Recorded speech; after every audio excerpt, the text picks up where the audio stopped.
Assalamualaikum warahmatullahi wabarakatuh. Perkenalkan, nama saya Reviratul Hasanah, Prodi Ekonomi Syariah dari kampus Unihams. Video ini dibuat untuk memenuhi mata kuliah Tarbiyatul Manakib. Majelis Dzikir Manakib Syekh Abdul Qadir Al-Jailani. Pembahasannya mengenai hukum dan keutamaan menghadiri majelis dzikir serta kehadiran jin dan ulama. Majelis Dzikir Manakib Syekh Abdul Qadir Al-Jailani diadakan setiap malam Jumat di Al-Qadiri, Jember. Jamaah dari berbagai daerah hadir untuk berzikir dan beribadah bersama, sementara di malam lain mereka berzikir secara mandiri atau kelompok. Hukum menghadiri majelis dzikir dari jauh. Majelis dzikir merupakan bentuk amar ma'ruf nahi mungkar yang fardu kifayah. Pelaku majelis ini disaksikan Allah sebagai seorang yang soleh dan beruntung sesuai dengan Quran Surat Al-Imran ayat 104 dan 114. Amar ma'ruf nahi mungkar dalam Islam. Amar ma'ruf nahi mungkar adalah kewajiban umat Islam untuk menyeru kebaikan dan mencegah kemungkaran. Hadis ini menjelaskan pentingnya menjaga wibawa Islam dan keberkahan wahyu melalui amar ma'ruf nahi mungkar. Bentuk amar ma'ruf nahi mungkar antara lain mengharam kitab ilmiah dari berbagai disiplin ilmu, mendirikan organisasi keagamaan dan pondok pesantren, menyelenggarakan majelis dzikir seperti tahlilan, sholawatan, dan manakiban, dan masih banyak yang lainnya. Larangan mengencangkan kendaraan untuk ibadah. Nabi Muhammad SAW melarang bersusah payah mengencangkan kendaraan kecuali untuk 3 masjid utama, yaitu Masjidil Haram, Masjid Rasul, dan Masjidil Aqsa. Namun larangan ini tidak berarti menolak perjalanan ibadah lain yang bermanfaat dan tidak sia-sia. Penjelasan larangan dan makna perjalanan ibadah. Larangan mengencangkan kendaraan untuk ibadah selain 3 masjid utama tadi bertujuan menghindari perjalanan yang sia-sia. Perjalanan ke masjid dzikir dan tempat ibadah lain yang memiliki manfaat dan tujuan jelas diperbolehkan. Manfaat perjalanan ibadah yang diperbolehkan untuk bersusah payah yaitu mencari ilmu dan bukti kebesaran Allah, menghadiri majelis dzikir dan pengajian, silaturahmi dan meminta bimbingan kepada para ulama.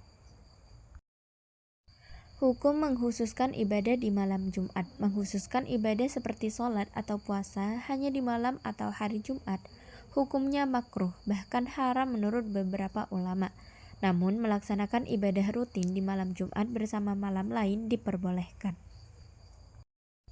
Dalil larangan mengkhususkan ibadah malam Jumat.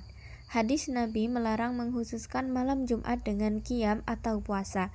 Imam Nawawi dan ulama lain menegaskan kemakruhan dan haramnya ibadah bid'ah di malam Jumat. Salat sunnah rogoib dianggap bid'ah dan dilarang. Meski demikian, di malam Jumat, Nabi Muhammad SAW juga memberikan anjuran, seperti memperbanyak sholawat dan membaca Al-Quran di malam Jumat. Malam Jumat disebut malam berseri karena turunnya malaikat dan keutamaan ibadah di waktu tersebut. Kegiatan majelis dzikir di Manakib. Majelis dzikir di Al-Qadiri bukan hanya mengkhususkan malam Jumat saja, melainkan amalan rutin yang juga dilakukan di malam lain. Syekh dan para pengikut memberikan bimbingan dzikir secara berkelanjutan. Peran Imam Ghazali dalam ilmu fikih. Imam Ghazali adalah peletak dasar perkembangan ilmu fikih mazhab Syafi'i. Kitab Ihya Ulumuddin karya beliau menjadi rujukan penting meski sempat mendapat kritik terkait hadis palsu. Cerita Syekh Abdul Hasan Ibnu Hirzihim dan Kitab Ihya. Syekh Ibnu Hirzihin bermimpi hendak membakar kitab Ihya Ulumuddin, namun mendapat peringatan dari Nabi Muhammad SAW dan para sahabat. Akhirnya beliau bertaubat dan mengamalkan isi kitab tersebut. Lantas, apakah ada jin yang menghadiri kajian dari para ulama? Perlu kita pahami bahwasanya jin adalah makhluk gaib yang mukallaf seperti manusia dan beriman atau kafir. Mereka belajar syariat dari ulama dan hadir dalam majelis dzikir serta pengajian para ulama dan sholihin. Dalil yang menjelaskan keberadaan jin dan malaikat di majelis dzikir yaitu Quran Surat Ar-Rahman ayat 33 menyatakan jin dan manusia tidak bisa menembus langit dan bumi kecuali dengan izin Allah. Yang kedua yaitu dari hadis. Hadis menyebut malaikat hadir mendengarkan khutbah dan zikir. Yang ketiga, Syekh Abdul Qadir Al-Jailani menyatakan dirinya pimpinan jin, malaikat, dan manusia. Keutamaan dzikir bersama. Nabi Muhammad SAW memuji jamaah dzikir yang berkumpul mengingat Allah. Malaikat membanggakan mereka di hadapan Allah dan berzikir bersama membawa keberkahan. Kesimpulan dan hikmah majelis dzikir. Majelis dzikir manaqib di Al-Qadiri adalah amalan rutin yang menguatkan iman dan ukhuwah.